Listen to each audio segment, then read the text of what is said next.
Start करते हैं ratio का सेकंड क्लास। देखो रेशियो का जो फर्स्ट क्लास था, फर्स्ट क्लास में हमने सीखा था कि रेशियो होता क्या है। तो एक बार फटाफट कॉपी निकालो, रिवीजन कर लेते हैं। रेशियो का मतलब क्या होता है? व्हेन रेशियो एक मैथमेटिकल एक्सप्रेशन है। रेशियो सबसे पहला चीज क्या होता है? What is the meaning of the term ratio? Ratio is a mathematical expression. जैसे बचपन में तुम लोग बहुत सारा चीजों को जहाँ पे मिक्सचर वाला सम्स करते थे तुम लोग मैथमेटिक्स में, तुम लोग को वहां पढ़ाया गया था कि सपोज 2:1, ठीक है। सपोज कोई लिक्विड आइटम है जिसमें मिल्क एंड वाटर दोनों मिला हुआ है, तो what is the element of milk? Suppose 2/3 milk and 1/3 water, ठीक है। 2/3 मिल्क है, 1/3 वाटर है, तो हम लोग उसको इस फॉर्म में लिखते थे कि उस मिक्सचर में मिल्क का एलिमेंट 2/3 है एंड वाटर का एलिमेंट 1/3 है। इस तरह से हम लोग उसको लिखते थे, ठीक है। तो ये हो गया रेशियो का मतलब क्या होता है? एक मैथमेटिकल एक्सप्रेशन है to express two things in the form of ratio, that is ratio expression. अब रेशियो में अकाउंटिंग रेशियो क्या होता है? जब हम लोग अकाउंटिंग वेरिएबल्स को अकाउंटिंग रेशियो के फॉर्म में एक्सप्रेस करते हैं। अकाउंटिंग वेरिएबल्स मतलब जैसे फिक्स्ड एसेट हो गया, करंट एसेट हो गया, सेल्स, मतलब अकाउंटिंग आइटम्स, ठीक है। सैलरीज, ठीक है, सैलरीज और इलेक्ट्रिसिटी एक्सपेंसेस, ये सब क्या हो गया? Accounting items. करंट एसेट्स में जैसे स्टॉक आता है, ठीक है, स्टॉक को इन्वेंट्रीज भी कहते हैं। ट्रेड रिसीवर्स एक हेडिंग होता है, ट्रेड रिसीवर्स के अंदर डेटर्स आएगा और बिल्स रिसीवेबल आएगा। ट्रेड पेबल्स के अंदर क्रेडिटर्स आएगा और बिल्स पेबल आएगा। ट्रेड रिसीवर्स के अंदर डेटर्स और बिल्स रिसीवेबल, ट्रेड पेबल्स के अंदर क्रेडिटर्स और बिल्स पेबल, ये दोनों चीज आ जाएगा। कैश एंड कैश इक्विवेलेंट, उसके अंदर कैश इन हैंड आएगा, कैश एट बैंक आएगा। कैश एंड कैश इक्विवेलेंट मतलब जो इक्वल टू कैश है, ऑलमोस्ट इक्वल टू कैश, तो कैश इन हैंड आएगा उसके अंदर, कैश एट बैंक आएगा उसके अंदर। शॉर्ट टर्म मार्केटेबल सिक्योरिटीज भी आएगा उसके अंदर। शॉर्ट टर्म मतलब for small time period, marketable मतलब जिसको खरीद सकते हैं, बेच सकते हैं। Anything which is marketable can be bought and sold. क्या कैश मार्केटेबल होता है? नहीं, कैश ना ही खरीद सकते हैं ना ही बेच सकते हैं। 10 रुपए के बदले कोई 9 रुपया देगा तो हम नहीं लेंगे, और 10 रुपए के बदले कोई 11 रुपया देगा नहीं, ठीक है। तो कैश बिक नहीं सकता। तो short term marketable securities, securities का मतलब होता है इन्वेस्टमेंट्स। मान लो हमने कोई शॉर्ट टाइम के लिए इन्वेस्टमेंट किया है, 1 महीना के लिए एफडी करवाया है, 1 महीना बाद एफडी मैच्योर हो जाएगा, ठीक है। तो ये सब करंट एसेट्स का पार्ट है।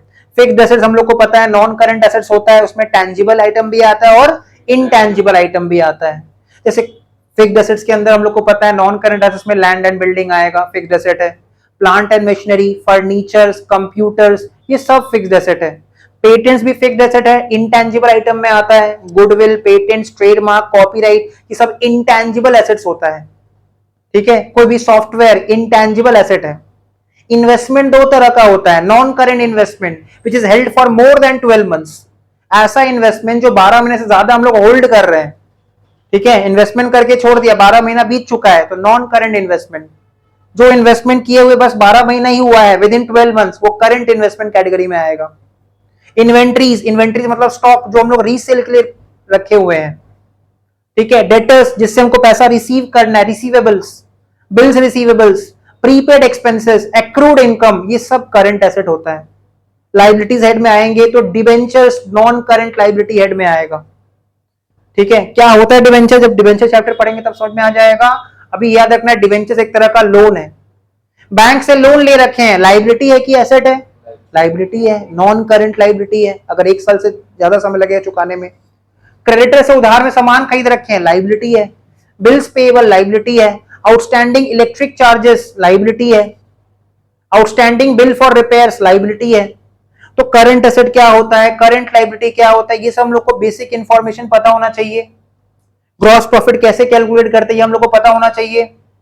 Sales minus cost of goods sold, class 11 याद आ रहा होगा थोड़ा बहुत। Sales minus cost of goods sold gross profit होता है, फाइनल अकाउंट्स में हम लोग सीखे थे सम्स करते समय, क्लियर। ग्रॉस प्रॉफिट में जितना भी इनडायरेक्ट इनकम, इनडायरेक्ट इनकम का कुछ एग्जांपल क्या हो सकता है? वो इनकम जो पीएल का क्रेडिट में आता था, याद है, commission received, interest received, discount received, ये सब इनडायरेक्ट इनकम होता है। और पीएल के डेबिट में जो आता है वो सब इनडायरेक्ट एक्सपेंसेस होता है, जैसे सैलरीज, ऑफिस स्टाफ को salary, rent, depreciation, electric charges, insurance premium, telephone charges, ये सब कैसा एक्सपेंस है? Indirect expense. तो ग्रॉस प्रॉफिट में याद है क्लास 11 ग्रॉस प्रॉफिट में हम लोग इनडायरेक्ट इनकम को ऐड करते थे, पीएल का क्रेडिट का सारा इनकम को ऐड करते थे, और इनडायरेक्ट एक्सपेंसेस पीएल का डेबिट का सारा आइटम्स को लेस करते थे, तब जाके हम लोग को फाइनली नेट प्रॉफिट मिलता था। रेशियो एक ऐसा चैप्टर है जहां पे फॉर्मूला तुमको खुद बनाने आना चाहिए। जैसे बताओ अभी नेट प्रॉफिट को कैसे डिफाइन किए, नेट प्रॉफिट कैसे निकलता है? ग्रॉस प्रॉफिट में सारा इनडायरेक्ट इनकम ऐड हो जाता है और सारा इनडायरेक्ट एक्सपेंसेस लेस हो जाता है, तो आ जाता है नेट प्रॉफिट, है ना? कैसे निकालेंगे नेट प्रॉफिट? अगर ग्रॉस प्रॉफिट पता है तो ग्रॉस प्रॉफिट में इनडायरेक्ट इनकम को ऐड करेंगे। कुछ एग्जांपल्स इनडायरेक्ट इनकम का: profit on sale of machine, discount received, interest received, commission received, ये सब इनडायरेक्ट इनकम है। और इनडायरेक्ट एक्सपेंसेस का एग्जांपल स्टाफ का salary, rent, depreciation of machineries, ठीक है, इंश्योरेंस का प्रीमियम, टेलीफोन चार्जेस, ये एडवर्टीजमेंट, ये सब इनडायरेक्ट एक्सपेंस है। तो इस तरह से हम लोग को इस चैप्टर में देखना पड़ेगा कि फॉर्मूलाज हम लोग को समझ में आना चाहिए। फॉर्मूलाज तभी समझ में आएगा जब हम लोग सारी चीज को रिलेट कर पाएंगे। अब देखो हम लोग ने और क्या लिखा था, टाइप्स ऑफ रेशियो कितने तरह का होता है? 3 तरह का रेशियो होता है। एक होता है पीएल रेशियो, जिसको हम लोग इनकम स्टेटमेंट रेशियो भी कहते हैं। देखो रेशियो में किसी चीज को एक्सप्रेस करने के लिए 2 एलिमेंट होना चाहिए ना, कोई सिंगल चीज को रेशियो के फॉर्म में एक्सप्रेस नहीं कर सकते। There has to be 2 variables, 2 accounting variables. Suppose हम लोग एग्जांपल लेते हैं कि हमारा फिक्स्ड एसेट, ठीक है, फिक्स्ड एसेट है वो 2 लाख रुपया है, फिक्स्ड एसेट जो है वो 2 लाख रुपया है, और करंट एसेट सपोज 1 लाख रुपया है। फिक्स्ड एसेट 2 लाख रुपया है और करंट एसेट्स 1 लाख रुपया है।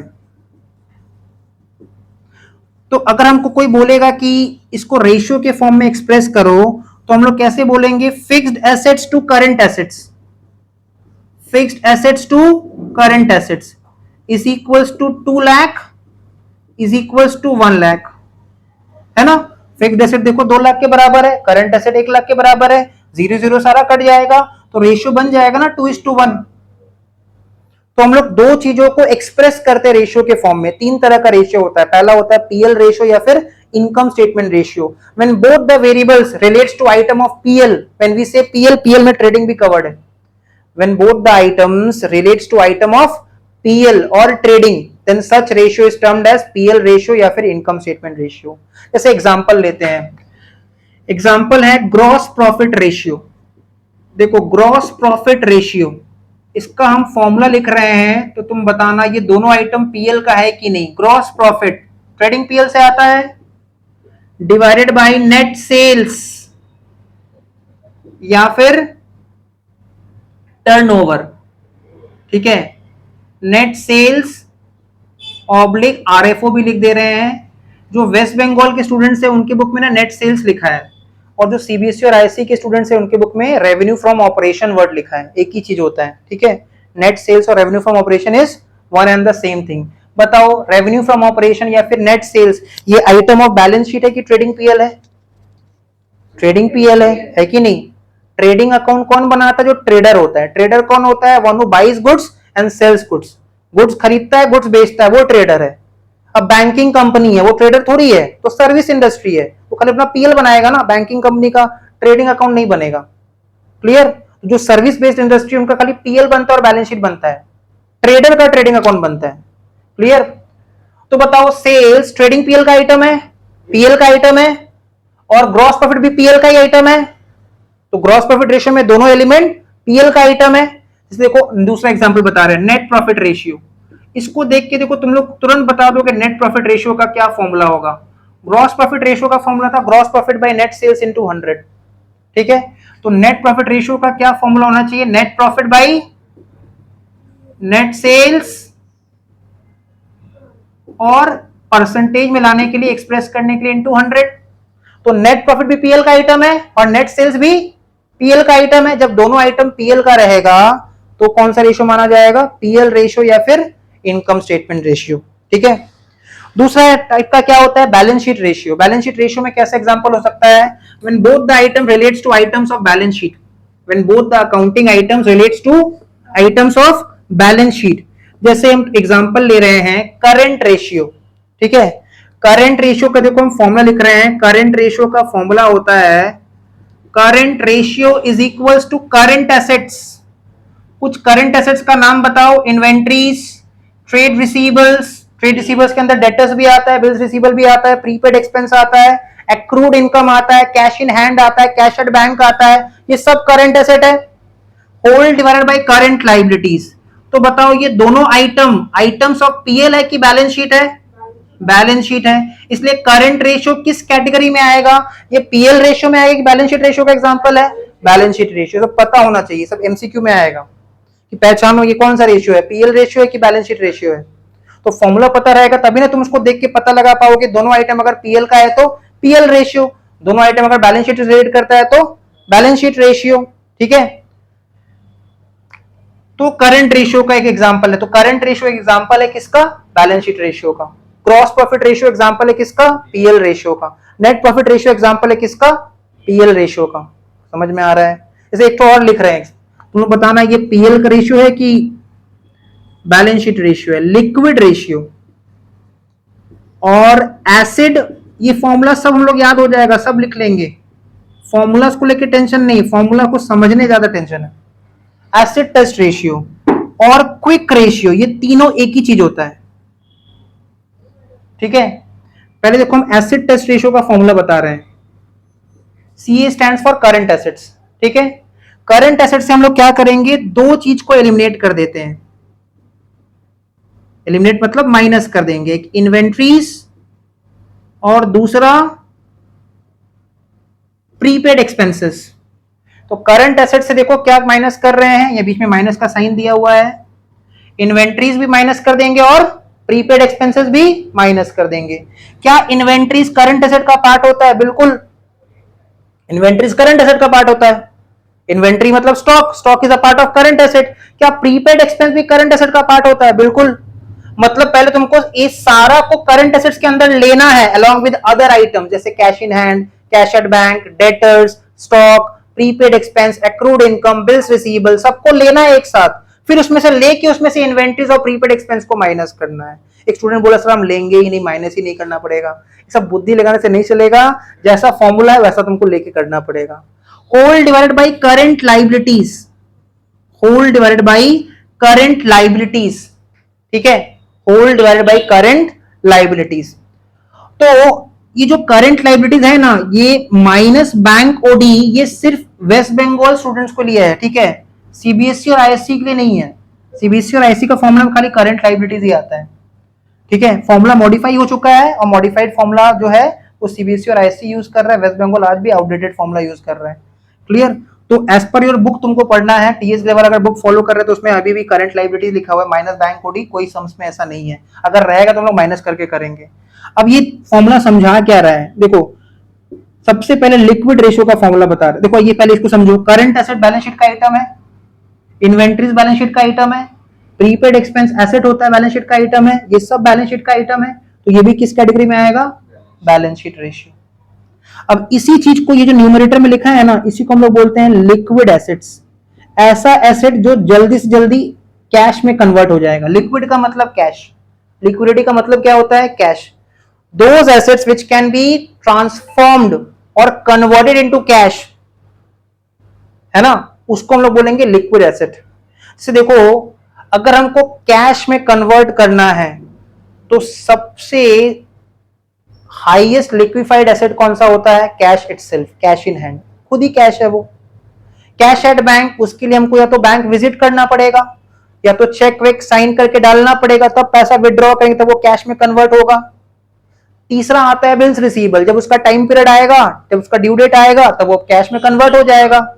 चौथा में आएगा डेटर, डेटर को 10 बार फोन करेंगे, 10 बार फोन करेंगे तब वो 11 बार पैसा देने के लिए रेडी होगा।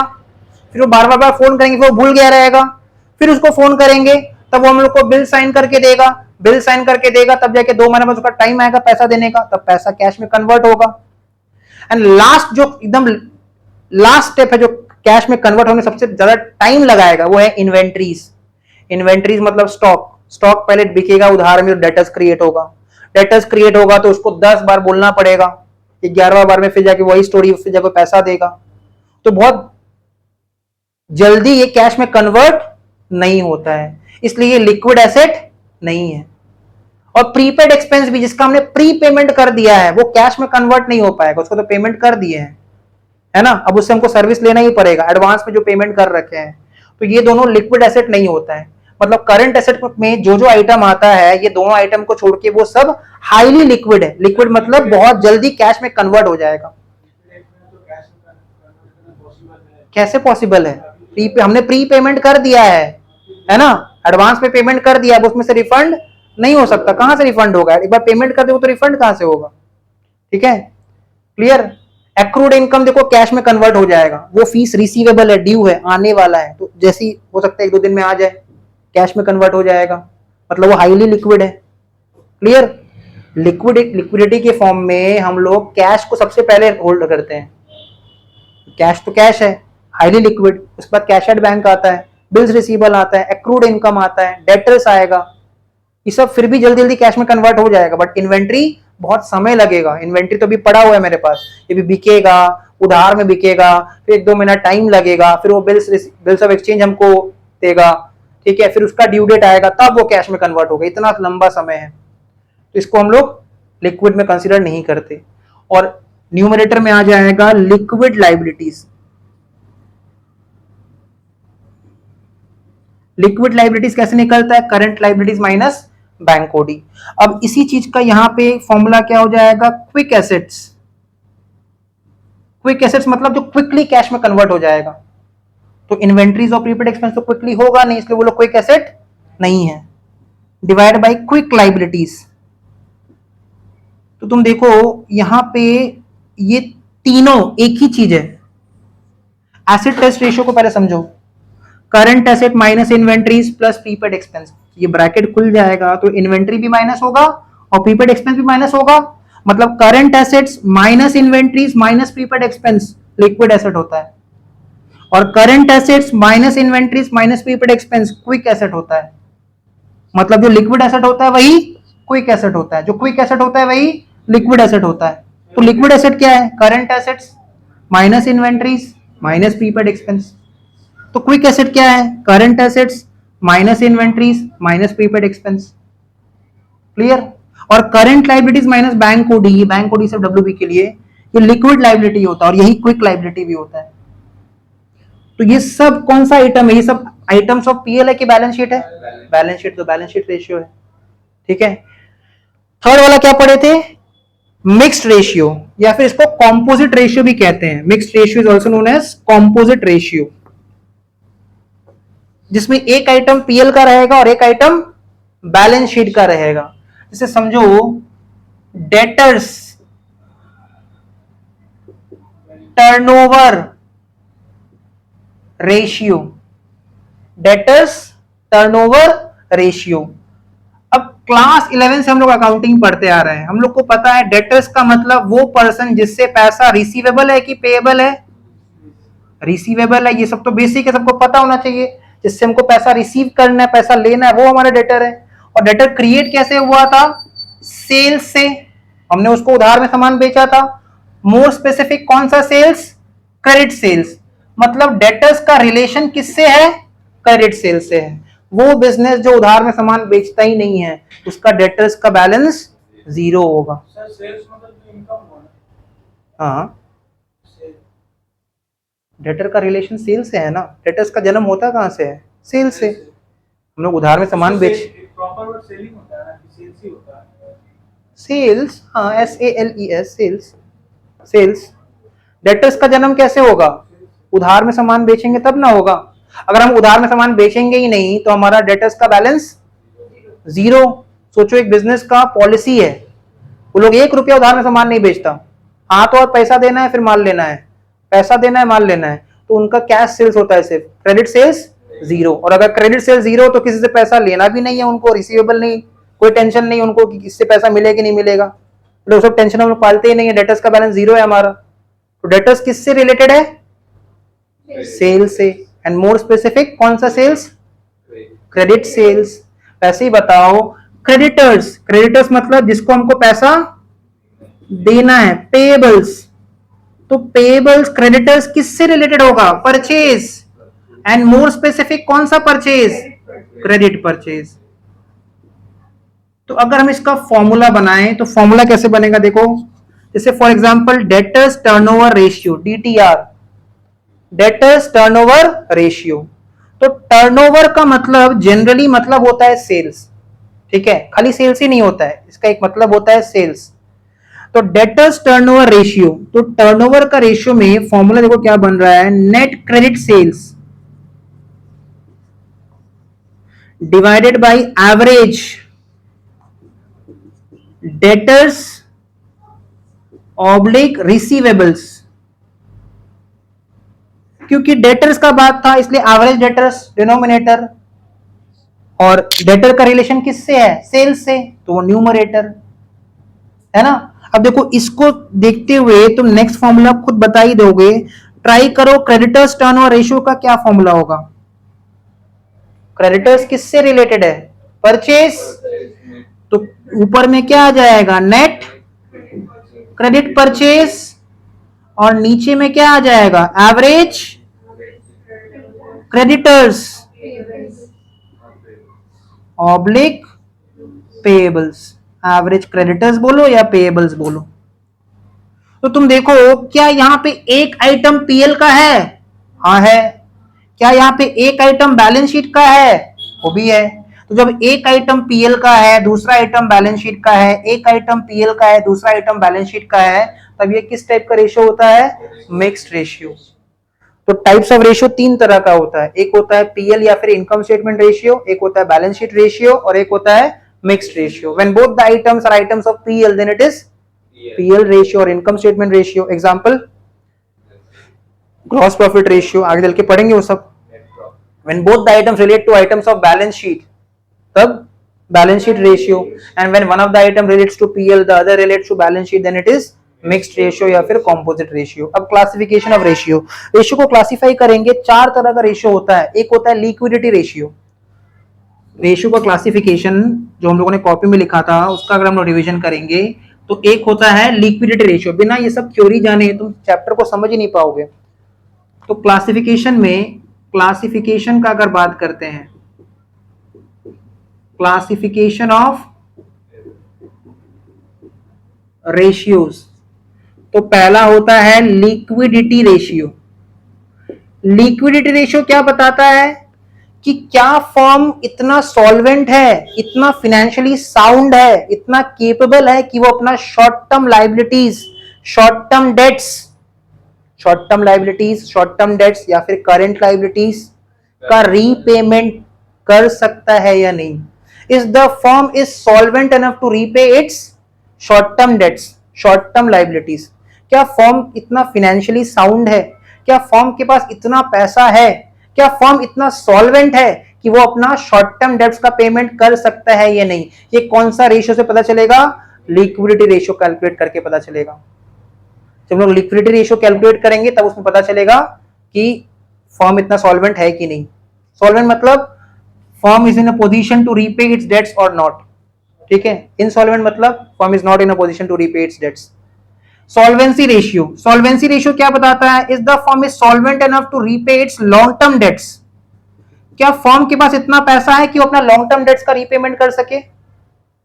ये तो चेक करना पड़ेगा ना। हमारा तबियत खराब होता है, हम डॉक्टर के पास जाते हैं, डॉक्टर हमारा टेस्ट लिखता है, टेस्ट लिखता है तो टेस्ट में पता चलता है कि हेमोग्लोबिन कम है कि ज्यादा है, प्लेटलेट्स कम है कि ज्यादा है ना, ब्लड काउंट कम है कि ज्यादा है, उसके हिसाब से ना दवाई प्रिस्क्राइब करता है। तो जब जब हम लोग बिजनेस का हेल्थ को चेक करेंगे तो फाइनेंशियल डेटा हमारे पास होना चाहिए ना। क्या फर्म इतना सॉल्वेंट है? उसका रेशियो चेक करो, क्या रेशियो आ रहा है, तब तो बताएंगे कि फर्म का पोजीशन अच्छा है कि खराब है। अगर खराब है तो क्या मेजर्स लेना पड़ेगा उससे ओवरकम करने के लिए, अच्छा है तो उसको और अच्छा करने के लिए क्या करना पड़ेगा, दोनों में ज्यादा जरूरत है। क्लियर? तो सॉल्वेंसी रेशियो क्या बताता है कि क्या फर्म इतना सॉल्वेंट है कि वो अपना लॉन्ग टर्म डेट्स का रीपेमेंट कर सके, ठीक है। लिक्विडिटी रेशियो में कुछ एग्जांपल्स लिख लो, लिक्विडिटी रेशियो का कुछ एग्जांपल्स लिख लेना जो हम लोग को पढ़ना भी है। करंट रेशियो किस हेड के अंदर आता है? लिक्विडिटी रेशियो के अंदर। क्विक रेशियो ये भी किसके अंदर आता है? लिक्विडिटी रेशियो के अंदर। क्विक रेशियो उसका दूसरा नाम होता है एसिड टेस्ट रेशियो, उसका और एक नाम होता है लिक्विड रेशियो। ठीक है, क्विक रेशियो या फिर एसिड टेस्ट रेशियो। और देख लिख दे रहे हैं, कॉपी में लिख लो।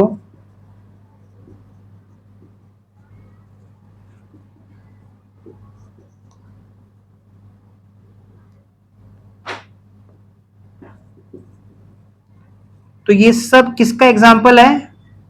लिक्विडिटी रेशियो का एग्जाम्पल्स है। एग्जाम में पूछ लेगा कि करंट रेशियो कौन सा क्लासिफिकेशन में आएगा, वो सॉल्वेंसी रेशियो है कि लिक्विडिटी रेशियो है? तो आंसर क्या होगा? लिक्विडिटी रेशियो है। क्लियर? जिन लोग को समझने में दिक्कत हो रहा है उनके लिए हम ऐसे लिख दे रहे हैं एग्जाम्पल, ये 1 ये 2 और 2 का ही अलग अलग नाम है ये। ठीक है, वैसे कहके सॉल्वेंसी रेशियो का भी कुछ एग्जाम्पल्स लिख लो। मीनिंग तो पता चल गया, और हम तुमको एक दो लाइन लिखवाया भी था इसके लिए डिक्टेट करके, है कि नहीं? और वो किताब में भी वहां लिखा हुआ है, रिलेट कर पाओगे। तो बताओ कौन सा रेशियो से पता चलेगा कि फर्म इतना सॉल्वेंट है कि नहीं कि अपना लॉन्ग टर्म डेट्स का रीपेमेंट कर सके? Solvency ratio. और firm is solvent enough to repay its short term debts? Liquidity ratio. तो इसका कुछ एग्जांपल्स लिख लो। Debt equity ratio, DEBT, debt equity ratio. Number 2 proprietary ratio.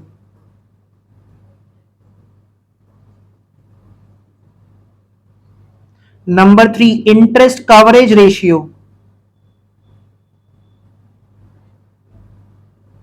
Interest coverage ratio, ये सब किसके अंदर आता है? सॉल्वेंसी रेशियो के अंदर। थर्ड टाइप में आता है टर्नओवर, टर्नओवर और एक्टिविटी रेशियो।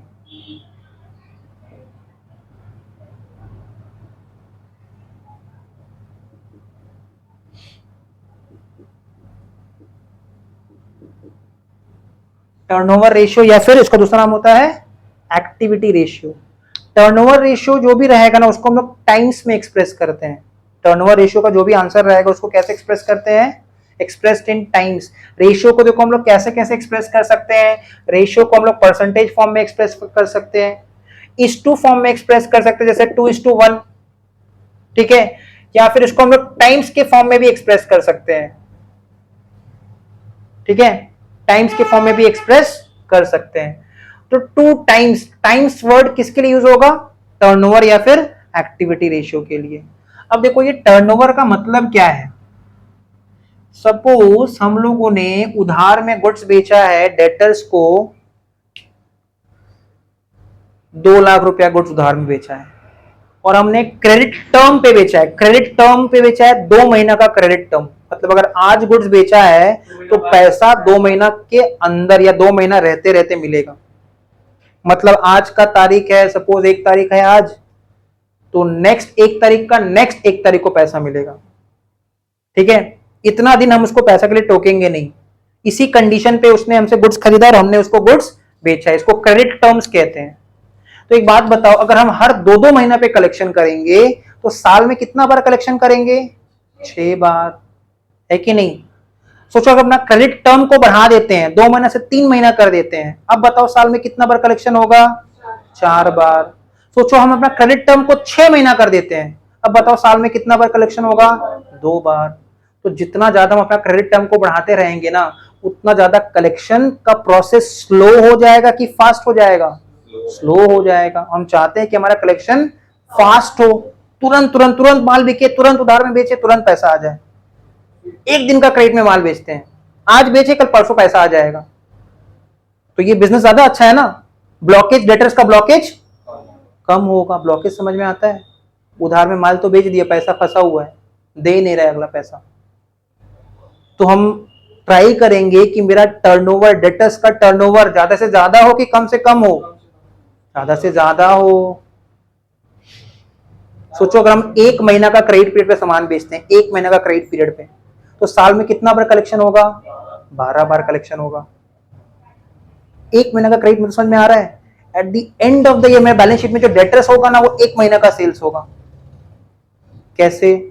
मान लो जनवरी से दिसंबर का साल है, तो जनवरी में जो गुड्स बेचा उसका कलेक्शन फरवरी में शुरुआत में, फेब में जो गुड्स बेचा उसका कलेक्शन मार्च में गुड्स बेचा उसका कलेक्शन अप्रैल में, ऐसे अक्टूबर में जो गुड्स बेचा उसका कलेक्शन नवंबर में जो गुड्स बेचा उसका कलेक्शन दिसंबर में, और दिसंबर में जो गुड्स बेचा उसका कलेक्शन नेक्स्ट जनवरी में। मतलब सीधा सीधा बात करेंगे, ईयर एंड पे मेरा बैलेंस शीट में एक महीने का जितना सेल होगा उतना का ही डेटर होगा। तो ये बिजनेस के लिए अच्छा है।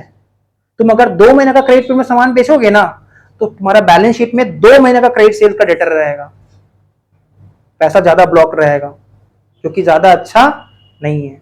तो डेटर्स का टर्नओवर कितना बार है, कितना बार कलेक्शन हो रहा है, उसके बेसिस पे हम लोग जज कर पाएंगे बिजनेस को। ठीक है, हम बैंक के पास जाएंगे लोन लेने के लिए, बैंक बोलेगा आपका डेटर्स टर्नओवर रेशियो क्या है। क्यों पूछ रहा है, वो जानना चाहता है कि मेरा कितना पैसा ब्लॉक्ड है, क्योंकि अगर मेरा पैसा ब्लॉक्ड रहेगा तो हम उसका लोन भी नहीं चुका पाएंगे, तो हमको लोन जल्दी देगा नहीं। वो देखेगा कि इसका डीटीआर तो बहुत अच्छा है ना, साल में 24 टाइम्स डीटीआर है, मतलब हर आधा महीना पे कलेक्शन होता है, आधा महीना पे कलेक्शन होता है, 15 दिन में कलेक्शन हो जाता है, फिर गुड्स हाथ में बेचते हैं गुड्स, फिर 15 दिन में कलेक्शन होता है, साल में 24 बार कलेक्शन। तो जितना ज्यादा डीटीआर होगा उतना अच्छा, और जितना कम डीटीआर होगा उतना कम अच्छा खराब, है ना। समझ में आ रहा है, डेटर्स टर्नओवर रेशियो। तो टर्नओवर से हम लोग ना बिजनेस का परफॉर्मेंस चेक कर पाते हैं, बिजनेस का परफॉर्मेंस कैसा है, अच्छा परफॉर्मेंस है कि खराब है। हम लोग डॉक्टर के पास जाते हैं, टेस्ट क्यों करवाता है, हमारा बॉडी में परफॉर्मेंस कैसा हो रहा है उसको चेक करना है। सब कुछ वो ऐसे करके चेक नहीं हो जाएगा, उसके लिए खून पसीना बहाना पड़ता है, तो पसीना नहीं खून बहाना पड़ता है, तो नीडल खूब के निकालता है। पहले तो पसीना बहाना, अभी हम 30 दिन रह के हमको पता है कैसे कैसे होता है, सब आंकड़ा के देख के आए हैं। ठीक है, तो टर्नओवर रेशियो या फिर एक्टिविटी रेशियो, ये बिजनेस का परफॉर्मेंस बताता है, परफॉर्मेंस इवैल्यूएट करने में हेल्प करता है। तुम अगर बिजनेस का परफॉर्मेंस को समझोगे ही नहीं, ऐसे बस अंधाधुंध बिजनेस की जा रही, तुमको समझ में नहीं आएगा कि अपग्रेड हो रहा है कि डिग्रेड हो रहा है। ठीक है, whether to establish more business और ब्रांच सेटअप करना है कि शट डाउन कर देना है। तो डिसीजन लेने के लिए तुमको रेशियोज पता होना चाहिए। तो टर्नओवर या फिर एक्टिविटी रेशियो परफॉर्मेंस बताता है बिजनेस का, और इसको किस में एक्सप्रेस करते हैं, टाइम्स में एक्सप्रेस करते हैं। कुछ एग्जांपल्स लिख लो, जैसे इन्वेंट्री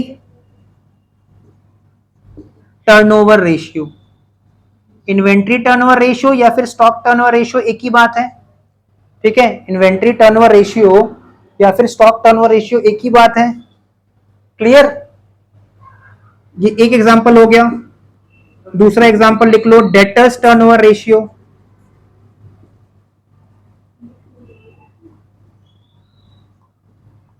तीसरा एग्जांपल लिख लो, क्रेडिटर्स टर्नओवर रेशियो।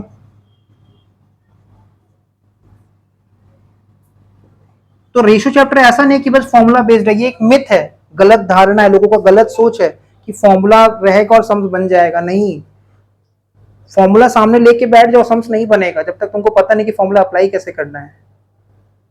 ठीक है, और लास्ट वाला कौन सा आता है, प्रॉफिटेबिलिटी रेशियो, जो बिजनेस का प्रॉफिटेबिलिटी समझाता है, मतलब बिजनेस का प्रॉफिट अर्निंग कैपेसिटी को बताता है, प्रॉफिटेबिलिटी रेशियो। ठीक है, बिजनेस कितना परसेंट प्रॉफिट अर्न कर रहा है। बैंक के पास हम जाएंगे, बैंक हमारा प्रॉफिटेबिलिटी पूछेगा, प्रॉफिटेबिलिटी रेशियो पूछेगा। जैसे जीपी रेशियो, हमारा जीपी मार्जिन कितना है, तो हम बताएंगे मेरा जीपी मार्जिन 20% है। 20% मतलब 100 रुपए का गुड्स बेचेंगे तो 20 रुपया हम लोग जीपी अर्न कर पाएंगे, 80 रुपया हमारा कॉस्ट है, और जीपी फाइनल प्रॉफिट नहीं है। फिर पूछेगा एनपी मार्जिन कितना है, जीपी मार्जिन 20% है, एनपी मार्जिन कितना है, उसको हम बताएंगे मेरा एनपी मार्जिन 8% है। मतलब सीधा सीधा बात करेंगे तो 100 रुपए का गुड्स बेच के हमको फाइनली कितना प्रॉफिट मिलेगा, 8 रुपए का प्रॉफिट मिलेगा। ये हमारा नेट प्रॉफिट मार्जिन है 8%, जीपी रेशियो 20%। ये हमारा प्रॉफिटेबिलिटी अर्निंग बताता है कि फर्म कितना प्रॉफिट अर्न कर सकता है। किसी बिजनेस का प्रॉफिटेबिलिटी नेट प्रॉफिट मार्जिन अगर 8% है, तो 1 करोड़ का गुड्स बेचेगा तो कितना नेट प्रॉफिट होगा, 8 लाख, है ना। 100 लाख का सेल करेगा तो कितना प्रॉफिट होगा, 8 लाख का फाइनल प्रॉफिट। उसके बेसिस पे हम जज करेंगे ना कि बिजनेस कितना ग्रो कर सकता है, कितना जल्दी ये अपना लाइबिलिटीज का रीपेमेंट कर सकता है। क्लियर, तो प्रॉफिटेबिलिटी रेशियो जनरली परसेंटेज के फॉर्म में होता है। इसमें कुछ एग्जांपल्स लिख लो, gross profit ratio,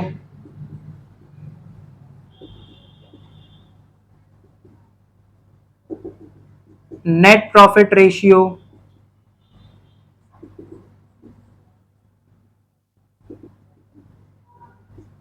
operating profit ratio,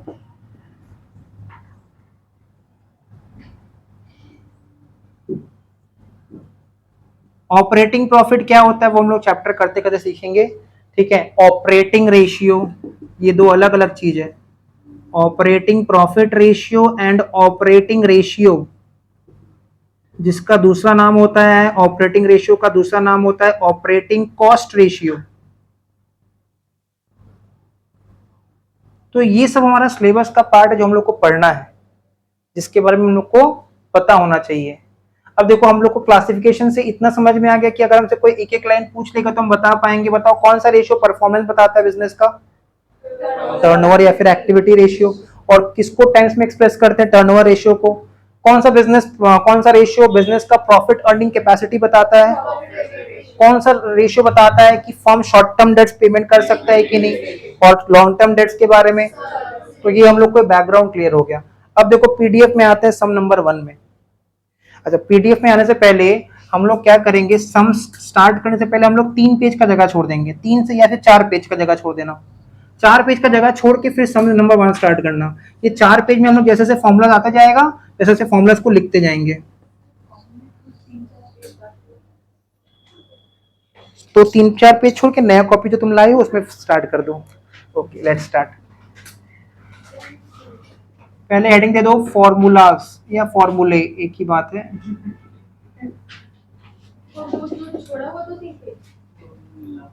हाँ, जो अभी नोट्स लिखने के बाद ये स्टार्ट करो, इसमें फॉर्मूला लिखेंगे 3-4 पेज जो बोले हैं।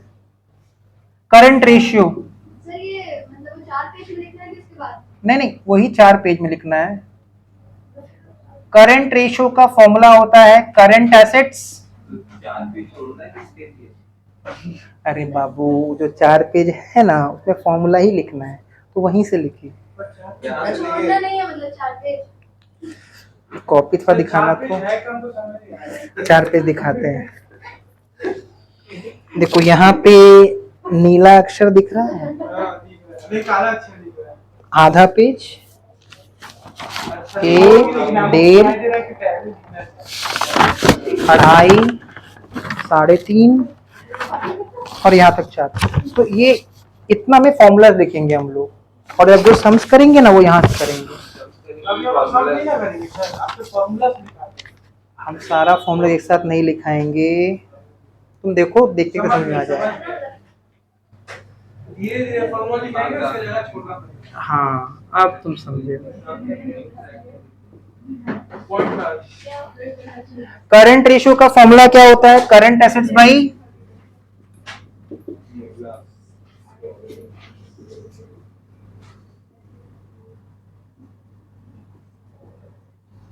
Current asset by current liabilities. And ideal current ratio होता है 2:1। आइडियल करंट रेशियो होता है 2:1, मतलब आइडियल सिचुएशन। 2:1 बोलने का मतलब करंट लाइबिलिटीज का 2 टाइम्स है current asset. Current asset is twice of current liabilities. मतलब हमारे पास इतना करंट एसेट है कि हम 2 बार करंट लाइबिलिटी का रीपेमेंट कर सकते हैं। Then the firm is solvent enough, उसका सिचुएशन अच्छा है।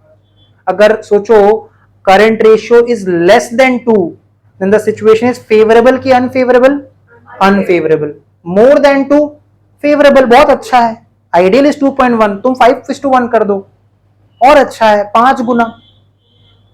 ठीक है, तो आइडियल करंट रेशियो एग्जाम में बहुत ज्यादातर आ सकता है एमसीक्यू में कि करंट रेशियो का आइडियल कितना है, 2:1। ऐसे कि दूसरा फॉर्मूला भी लिख के रखो, लिक्विड रेशियो। अगर वैसे आया कि आइडियल करंट रेशियो -2:1, 2:1, क्या? 2:1। अच्छा, तुम यहाँ भी यहाँ ध्यान तो समझ में आ जाएगा, धीरे-धीरे सब समझ में आ जाएगा। तो आइडियल 2:1 ही है ना। अच्छा, मतलब उससे ज्यादा हुआ कि अगर 3:1 ऑप्शन में है तो फिर आइडियल 2:1 ही रहेगा। आइडियल मतलब ये स्टैंडर्ड है, इसको स्टैंडर्ड कहते हैं, मतलब ये स्टैंडर्ड है। अब इससे अच्छा भी हो सकता है, वो प्रीमियम होगा। इससे कम भी हो सकता है, ठीक है। लिक्विड रेशियो, तो फॉर्मूला क्या बनेगा, liquid assets by liquid liabilities, ठीक है। और इस फॉर्मूला को अगर हम लोग ब्रेक करेंगे तो current assets minus inventories minus prepaid expenses, ये समझ में आ रहा है, ब्रैकेट खुलेगा तो माइनस हो जाएगा prepaid expense, whole divide by current liability.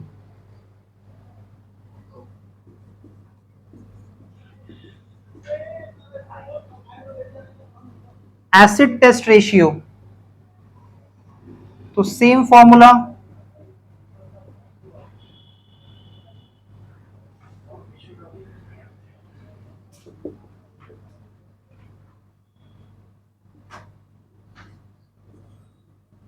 अभी हम सिर्फ करंट लाइबिलिटीज लिख रहे हैं, संस्कृत में बैंक कोड ही रहेगा तो माइनस करके लिख लेंगे, जनरली केस में नहीं रहता इसलिए नहीं लिख रहे हैं, और बुक्स में भी नहीं दिए इसलिए नहीं लिख रहे हैं, ठीक है। और क्विक रेशियो, क्विक रेशियो इसका फॉर्मूला होता है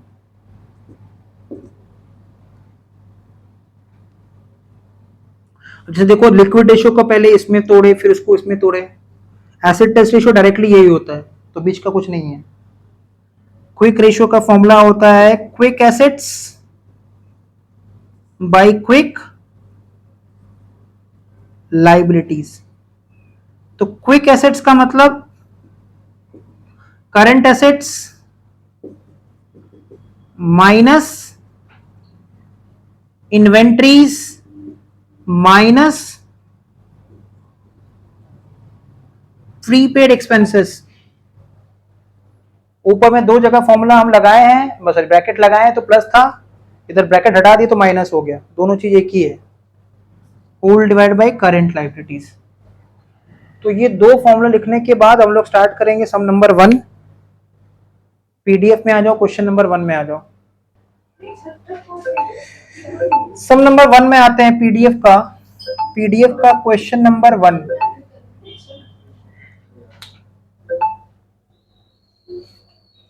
क्वेश्चन नंबर 1 देखो, बोल रहा है from the following information calculate current ratio. तो हम लोग को करंट रेशियो का फॉर्मूला पता है, क्या फॉर्मूला होता है, current assets bye current liability. और हम लोग को करंट एसेट भी पहचान में आना चाहिए, एक एक करके देखते हैं। देखो, ट्रेड रिसीवेबल्स एक हेडिंग होता है, उसके अंदर दो आइटम आता है, debtors and bills receivable.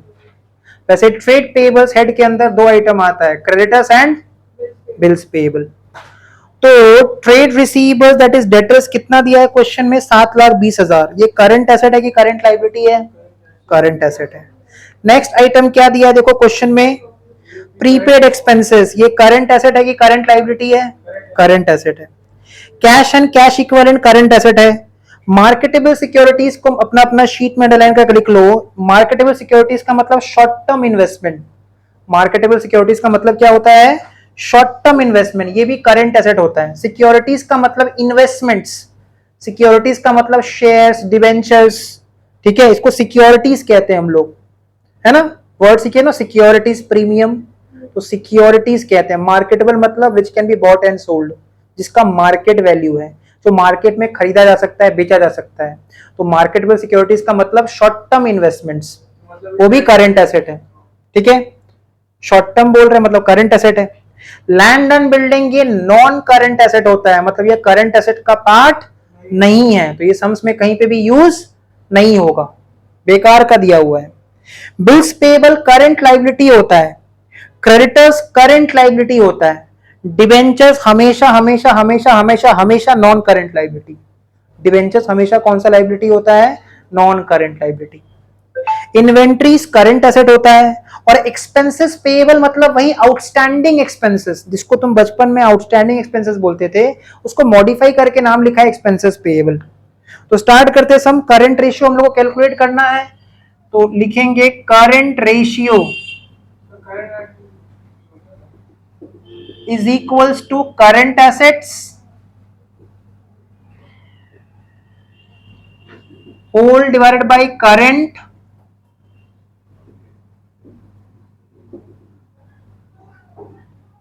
Liabilities.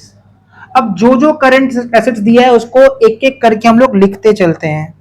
जैसे सबसे पहले हम लोग को दिख रहा है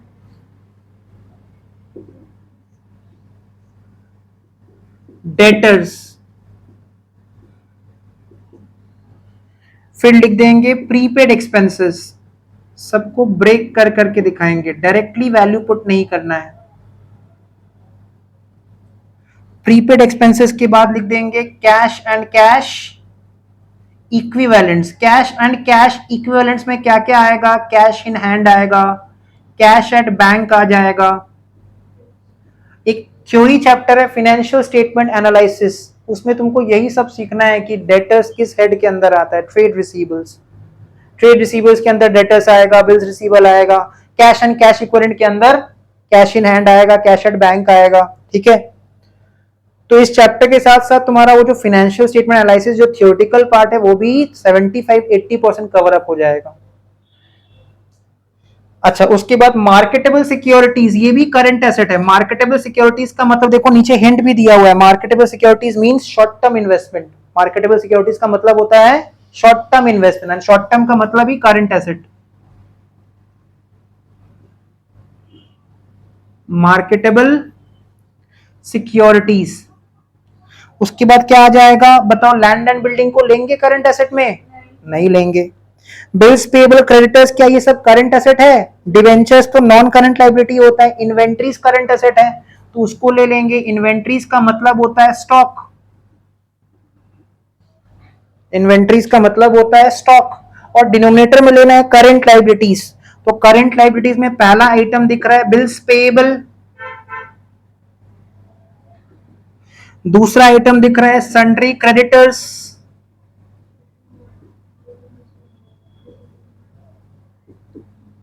तीसरा आइटम दिख रहा है करंट लाइबिलिटीज में। देखो डिवेंचर्स को लेंगे क्या? डिवेंचर्स को लेंगे? नहीं लेंगे, क्योंकि डिवेंचर्स हमेशा हमेशा हमेशा नॉन करंट लाइबिलिटी है। ठीक है, इन्वेंट्रीज तो करंट एसेट होता है। एक्सपेंसेस पेएबल को ले लेंगे। अब इसमें वैल्यू पुट करेंगे और आंसर को करेक्ट कर लेना शीट में, वो थोड़ा मिसप्रिंटिंग है।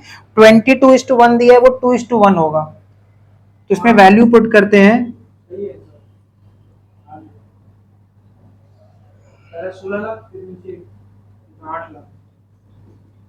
सबसे पहले डेटर्स 7,20,000, फिर प्रीपेड एक्सपेंसेस 1,60,000, उसके बाद cash and cash equivalent 2 lakh, उसके बाद मार्केटेबल सिक्योरिटीज ये भी 2 लाख, फिर लैंड एंड बिल्डिंग को तो लेंगे नहीं, इन्वेंट्रीज का वैल्यू 3,20,000। तो इन सबको ऐड करके न्यूमरेटर आ जाएगा। डिनोमिनेटर में bills payable 80,000, sundry creditors 4 lakh,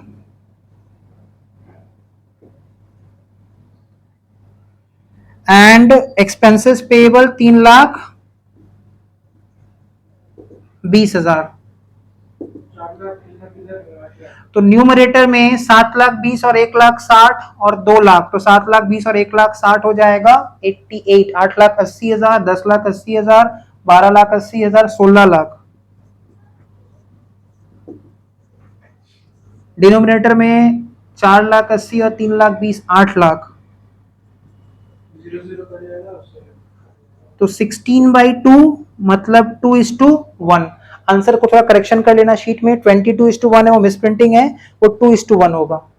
तो देखो रेशियो चैप्टर कितना इजी है, एकदम सिंपल। उसमें तुमको पता होना चाहिए करंट एसेट क्या है और करंट लायबिलिटीज क्या है ना, ये पता होना चाहिए। यही नहीं पता तो फिर तो दिक्कत है। ये कैसे पता चलेगा? ये तो सब क्लास 11 में पता चल गया था, है कि नहीं? आज थोड़ी पता चले, सब तो क्लास 11 में पता चल चुका है कि नहीं? बताओ, मार्केटेबल सिक्योरिटीज को छोड़ के ऐसा कोई भी नया चीज तुमने देखा? नहीं, ये तो नया चीज था।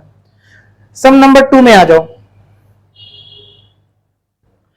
सम नंबर 2 में आने से पहले देखो कुछ कुछ बात का हम लोग रिवीजन करेंगे। ये बात पहले भी तुम्हारा क्लास में सुना हुआ है, अभी हम बोलेंगे तुम अभी मना कर दोगे नहीं कभी नहीं सुने।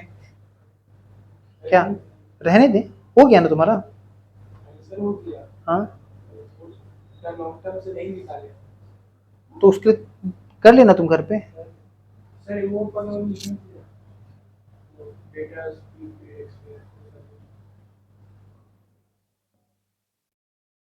सुनो,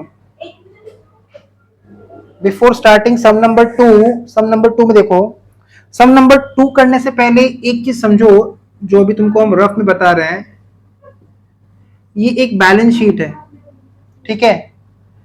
मान लो ये एक बैलेंस शीट है, तो बैलेंस शीट में एक होता है share holders fund. Share holders fund का मतलब उसके अंदर दो चीज आता है, एक आता है शेयर कैपिटल, ठीक है, इसको सब कोई ऐसे ही कॉपी करेगा। मान लो ये है balance sheet of x limited, ऐसे नहीं बनाते कंपनी का बैलेंस शीट। कंपनी का बैलेंस शीट बिल्कुल ऐसे ही बनता है, ठीक है। लेकिन हम लोग बस समझने के लिए, कॉन्सेप्ट को याद रखने के लिए हम लोग इस तरह से हम इसको लिख लेंगे। कहाँ लिखेंगे, जो 4 पेज है ना, जो फॉर्मूला और पेज, वहीं पर लिख रखना, ताकि तुमको पता रहे कि कौन कौन सा हेड होता है, ठीक है। This is just rough work, हम टी शेप में बता रहे हैं, बट टी शेप में होता नहीं है बैलेंस शीट। बैलेंस शीट इस शेप में होता है, ठीक है। ये डिस्क्लेमर नहीं देंगे तो बहुत लोग बोलेंगे कि सर तो उल्टा उल्टा पढ़ा रहे हैं, ठीक है। तो बैलेंस शीट कराए थे इशू ऑफ शेयर्स का क्लास में, याद आ रहा है, फर्स्ट क्लास, देख लेना कॉपी में, ठीक है। तो पहले हम डिस्क्लेमर दे दिए, बैलेंस शीट ऐसे नहीं बनता है, ये बस हम तुमको हेड बताने के लिए, ताकि तुमको याद रह जाए। अच्छा तुमको इतना तो पता है, ये लायबिलिटी साइड है और ये एसेट साइड है। तो शेयर कैपिटल होता है, रिजर्व्स एंड सरप्लस होता है। तो तुम देखो शेयर होल्डर्स फंड एक हेडिंग है, शेयर होल्डर्स फंड के अंदर दो आइटम क्या क्या आया, share capital and reserve and surplus. Share capital में दो तरह का share capital, equity share capital and preference share capital, है ना। प्रेफरेंस शेयर कैपिटल वो प्रेफरेंस शेयर है जिसपे प्रेफरेंस मिलेगा दो बातों पे। उसके बाद आता है नॉन करेंट लाइबिलिटीज। तो लाइबिलिटी साइड में ये दूसरा हेड है, इसमें क्या क्या आ सकता है, जैसे बैंक लोन आ सकता है, डिबेंचर्स आ सकता है। सबको कॉपी करना है ऐसे ही जैसे हम लिख रहे हैं। कहाँ लिखना है, फॉर्मूला पेज में। और तीसरा होता है करेंट लाइबिलिटीज। मतलब तुम देखो 3 हेड है। पहला हेड कौन सा होता है लाइबिलिटी साइड में, शेयर होल्डर्स फंड, हाँ फॉर्मूला पेज में लिखना है, ठीक है। दूसरा हेड कौन सा होता है, नॉन करेंट लाइबिलिटीज। तीसरा हेड कौन सा होता है, करेंट लाइबिलिटीज। करेंट लाइबिलिटीज के अंदर क्रेडिटर्स आ सकता है, बिल्स पेएबल आ सकता है,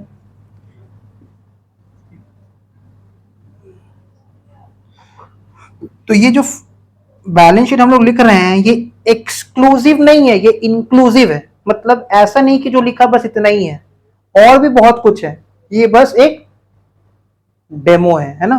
this not exclusive, this inclusive in nature. Inclusive in nature समझ में आ रहा है, इसके अलावा भी और भी बहुत कुछ है। तो बताओ लाइबिलिटी साइड में तुमको कितना हेड दिख रहा है, एक हेड दिख रहा है, 2 हेड दिख रहा है कि 3 हेड दिख रहा है, 3 हेड दिख रहा है। क्या क्या नाम है बताओ हेड्स का। तो क्या हम बोल सकते हैं total liabilities is equal to share holders fund plus non current liability plus current liability, बोल सकते हैं। और इस इक्वेशन को यूज करके कोई भी मिसिंग डेटा हम निकाल सकते हैं, बिल्कुल क्लियर है। वैसे ही एसेट साइड में पहला हेड होता है non current asset. Non current assets के अंदर हेड होता है property plant and equipment, PPE, property plant and equipment. जितना भी फिक्स्ड एसेट्स है उसको हम लोग किस नाम से जानते हैं। अब फिक्स्ड एसेट को फिक्स्ड एसेट नहीं कहते, है ना। क्लास 11 तक उसको हम लोग फिक्स्ड एसेट कहते थे। अब उसको हम अच्छा सा नाम देंगे, वो नाम क्या है, प्रॉपर्टी प्लांट एंड इक्विपमेंट। तो लैंड एंड बिल्डिंग किस हेड के अंदर आता है, पीपीई के अंदर, है ना, फर्नीचर, मोटर कार, मशीन्स, ये सब किस हेड के अंदर आएगा, प्रॉपर्टी प्लांट एंड इक्विपमेंट्स के अंदर, और ये सब टैंजिबल आइटम है। वैसे ही इनटैंजिबल आइटम्स भी हो सकता है, प्रॉपर्टी प्लांट एंड इक्विपमेंट्स के अंदर टैंजिबल भी आता है और इनटैंजिबल भी आता है। वैसे ही करके investment non current in nature भी हो सकता है। तो non current investments,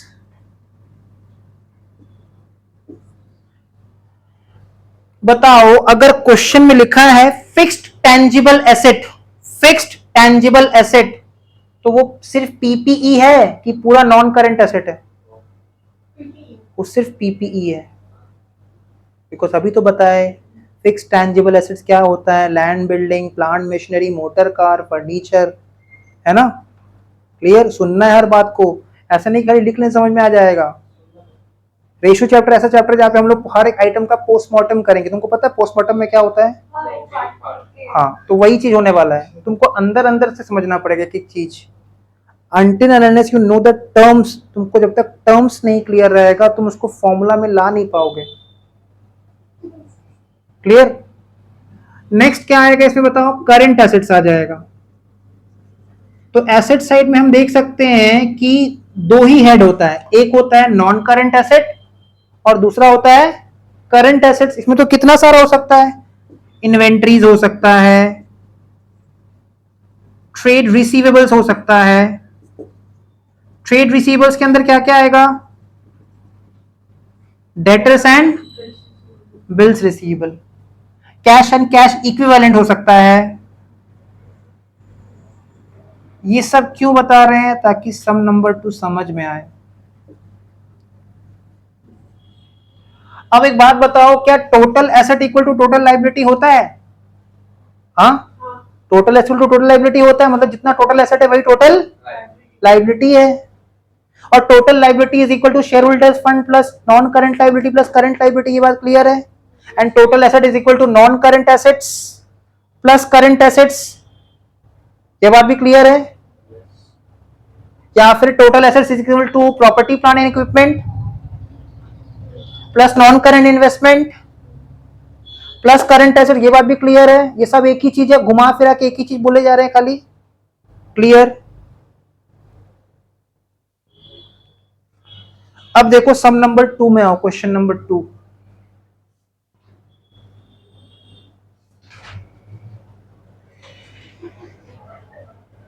question number 2 में आ जाओ।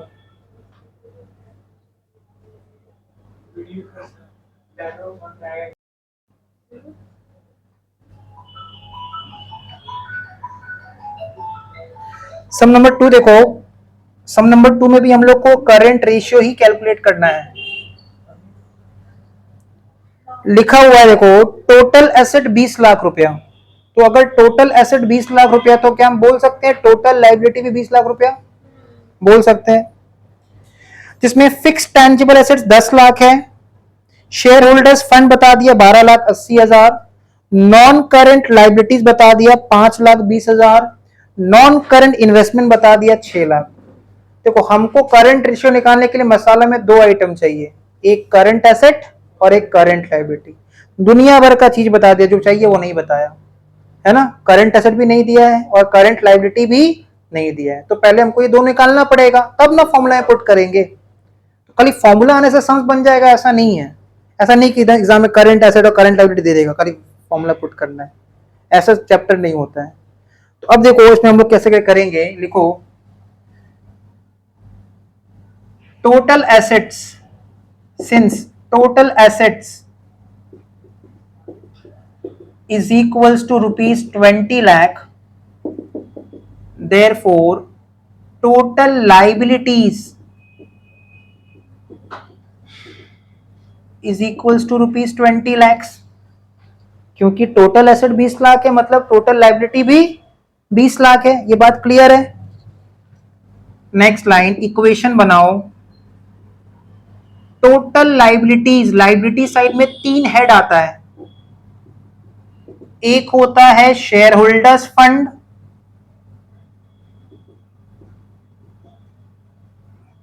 शेयर होल्डर्स फंड, दूसरा होता है नॉन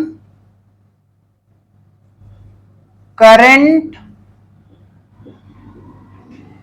लाइबिलिटीज, और तीसरा होता है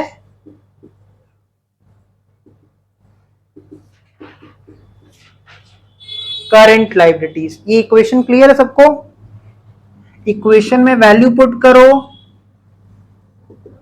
हम लिख सकते हैं टोटल लाइबिलिटीज 20 lakhs। कोई डाउट?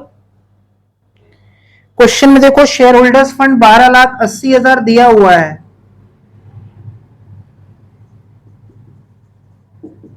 और नॉन करंट लाइबिलिटीज 5,20,000 दिया हुआ है। तो क्या इस इक्वेशन से करंट लाइबिलिटीज आ जाएगा? बिल्कुल आ जाएगा। तो 12,80,000 और 5,20,000 18 लाख होता है। 18 लाख यहां जाके माइनस होगा, तो हम लिख सकते हैं करंट लाइबिलिटीज 2 लाख। बताओ, क्लियर है यहां तक? Current liabilities 2 lakh. तो रेशियो चैप्टर एक ऐसा चैप्टर है ना जो बहुत टेक्निकल है ना? टेक्निकल मतलब तुमको टेक्निकल टर्म्स, वर्ड्स, फॉर्मूला कैसे क्रिएट करना है, इक्वेशन कैसे बनाना है, ये सब आना चाहिए। अब देखो, ये कोई फॉर्मूला थोड़ी है, ये तो इक्वेशन है। तो ये इक्वेशन कैसे कैसे बना, अभी तो वही एक्सप्लेन किया ना बैलेंस शीट के हिसाब से। अब तुम देखो क्वेश्चन में और क्या क्या डेटा दिया है, और नेक्स्ट टाइम लिखेंगे total assets is equals to fixed tangible assets. बताओ तो ये फिक्स्ड टैंजिबल एसेट्स या फिक्स्ड इनटैंजिबल एसेट्स का एक प्रॉपर नाम क्या है? Property, plant and equipment. और क्या non current investment property, plant and equipment के अंदर आता है? नहीं, वो अलग से है। नॉन करंट इन्वेस्टमेंट क्या नॉन करंट एसेट है? बिल्कुल। क्या वो प्रॉपर्टी, प्लांट एंड इक्विपमेंट है? नहीं। करंट लायबिलिटी 2 लाख क्या है? क्या है मतलब? वहां पे रिपोर्ट में 2 लाख है करंट लाइबिलिटी। कैलकुलेट करके हाँ, 12,80 और 5,20 कितना? 18 लाख। इधर जाएगा तो माइनस हो जाएगा ना। Clear? Fixed tangible assets plus non current investment. तो एक बात बताओ, fixed tangible assets plus non current investment, ये दोनों को मिला के क्या नॉन करंट एसेट बोल सकते हैं? बिल्कुल, वही तो एक्सप्लेन किया अभी, है ना? फिक्स्ड टैंजिबल एसेट्स और नॉन करंट इन्वेस्टमेंट को मिला के क्या हम नॉन करंट इन्वेस्टमेंट बोल सकते हैं? बोल सकते हैं, नॉन करंट एसेट बोल सकते हैं। क्लियर? ये बात समझना पड़ेगा, तभी समझ में आएगा, नहीं तो कैसे इक्वेशन बन रहा है सब माथा ऊपर जाएगा तब। ये दोनों मिला के क्या है? Non current asset. और टोटल एसेट क्या होता है? Non current asset plus current asset. Total assets is equal to non current assets plus current assets. तो फिर से इक्वेशन में वैल्यू पुट करो, और 20 lakhs। तो फिक्स्ड टैंजिबल एसेट्स कितना? फिक्स्ड टैंजिबल एसेट्स कितना है? क्वेश्चन में देखो 10 लाख है। 10 लाख। नॉन करंट इन्वेस्टमेंट्स कितना है? 6 लाख है। तो इस इक्वेशन से पता चल जाएगा करंट एसेट्स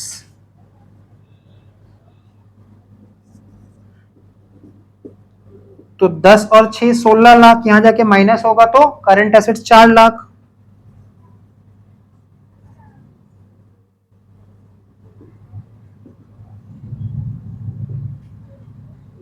है ना? देयरफॉर हम लिख सकते हैं current ratio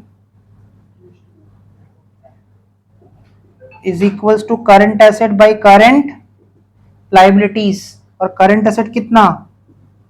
4 lakh. Current liability कितना? 2 लाख। मतलब 2:1, जरूरी नहीं कि हर सम का आंसर 2:1 ही है। ये पहला दो सम का आंसर 2:1 आ रहा है।